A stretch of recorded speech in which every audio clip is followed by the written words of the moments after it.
We have a number of internationally focused MBAs in the audience. How do you think about hiring and finding analytically oriented talent who are willing to locate in Doha, and how do you think about growing that talent? That's a great question. I think it really depends what kind of talent you're looking for. My team is composed of three different groups. We have a data and CRM enablement group.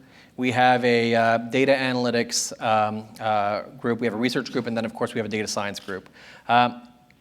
It's easier to find resources for some of those groups, as you can imagine, than it is. I mean, a good data scientist, we're going to do a worldwide search for because it has huge implications on the quality of your outputs.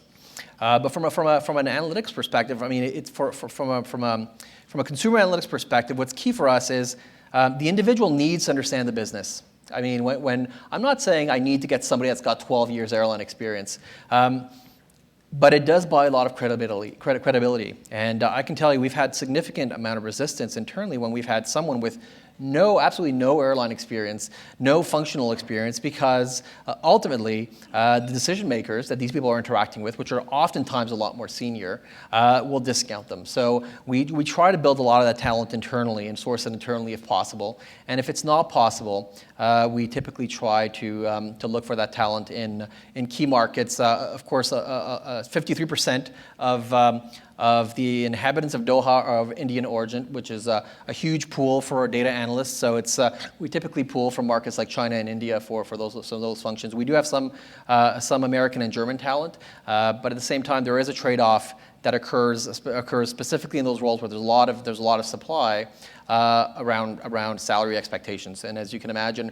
talent that comes from the U.S. or from Germany or from France, it could be potentially very, very expensive when you have a high supply of it. And when you come to data science, there's a smaller supply, and the willingness to pay is certainly higher. Perfect. So first things first, this may sound like a silly question, but I am an instrument of the people.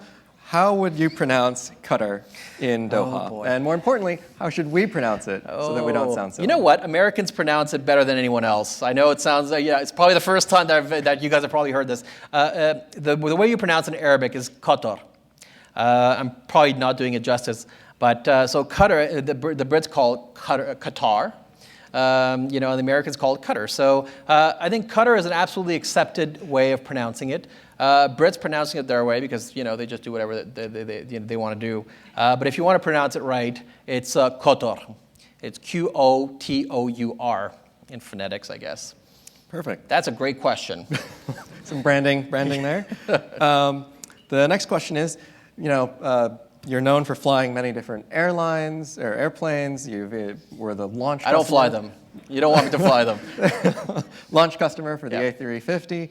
That creates an expensive business model, given that customers are so cost sensitive today. How do you think about balancing price versus performance? That's a great question. I mean, there's an increasing demand for low prices. I mean, the margins, while they may be better these days in the industry, and you can see that by the improvement of the valuations. There's a constant fight to cut costs, and although we can compete to a certain extent because we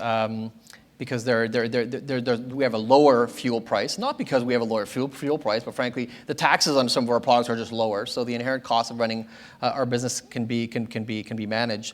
You can see it evidently today. Even Emirates is compressing their economy class product. The space between seats. The pitch is decreasing. You've seen it with Air France. Air France is a very good example of an airline which has really refocused its premium product. So essentially they've kept their premium margin in the front, and in the back, if they can't get the margin they need to operate profitably, well, they need to tweak the product.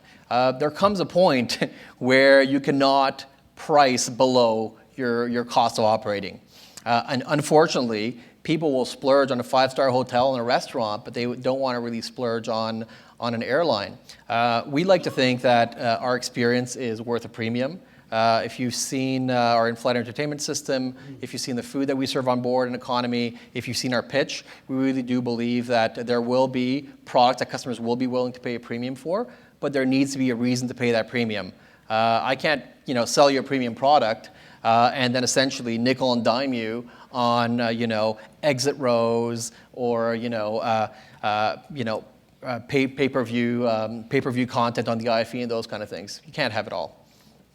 Well, it looks like we have some mileage runners in the house, hidden city ticketing. Many frequent flyers are trying to game the dynamic pricing system. What does Qatar do to discourage that, and is there a CRM opportunity here? Mileage runners are a great thing for many good reasons. If you can properly gamify your frequent flyer program, you can actually fill empty seats by having them connecting throughout the world.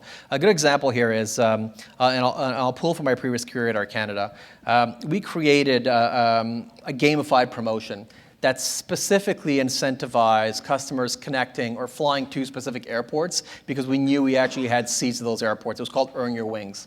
And essentially what we managed to do was we knew that these people who wouldn't buy a direct flight from Toronto to Frankfurt, we could essentially have them fly from Toronto to Frankfurt by connecting via 3 other destinations. And you know what? We had a ton of seats on those destinations. So what we essentially managed to do was increase the high revenue traffic on the direct and essentially redeploy some of the mileage runner traffic to some of the destinations or the connecting points that made most sense for us. So you can actually, if you can actually direct traffic effectively, mileage runners get what they want. They get miles. We get a seat filled, and everyone wins. That's great. That sounds like a lot of fun. I would take you up on that. Oh, yeah, a lot of people have. All right. It looks like everybody's definitely some travel industry professionals here. Can you talk about your long-term strategy to shift more business away from OTAs, and how do you leverage your customer data to do that?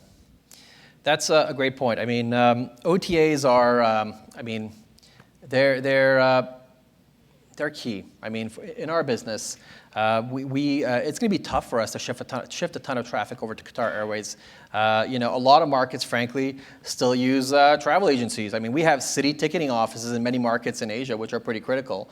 There are many travel agencies that exist today in Doha because the interface with the agent is key. So for us, of course, one of the key elements is essentially ease of use. We are spending a lot of time and energy bringing together our single customer view so we can actually provide you with ease, right? Think about the one-click ordering system from Amazon. That's kind of our aspiration. We know where you fly with us. We know where people like you have flown. If we can enable that in a one-click kind of manner, that'd be great. And not only that, but the site needs to be aspirational. Our brand is aspirational, right? You should want to come to our site not only because of you want to buy a ticket, because you want to figure out where to go. And I think we're completely re-engineering how we interact with customers. So we actually provide a value add beyond what an OTA can offer. We're never going to compete on the assortment or the number of price points that they'll offer, but hopefully, we'll create a compelling enough proposition with data and knowledge that customers will want to come and visit our site. Perfect. I think we may have time for one more question. If you look at the Gulf carriers, there's a lot of infrequent travelers who are flying on those airlines. So what is the role of CLV, considering that you have very high level of heterogeneity in your customer base? Yeah, that's a fantastic question. I think in the end you really need to look at the segments of traffic that you receive. We have a good understanding of CLV for our frequent flyers. I'm sorry about that. Our Privilege Club members. So we really understand their business well. The infrequent customers, it's a different story, right? And they could be infrequent for multiple reasons.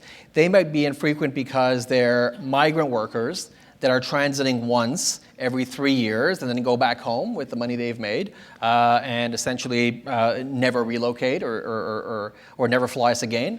Or it just may happen that they're shoppers and we don't create enough of an appeal for them. So I think back to the question of a single customer view, we need to do better in understanding if an infrequent shopper is essentially someone that has traveled on a corporate fare, that was sent someone by his agency to work in a country in the Middle East or somewhere else, or is an infrequent shopper because he's found alternatives elsewhere. And the only way we can do that is if we can actually start marrying up the data from his behavioral data with his transactional data. Perfect. Well, I think we're all out of time. Thank you so much again, Ian. My pleasure. Loved having you here.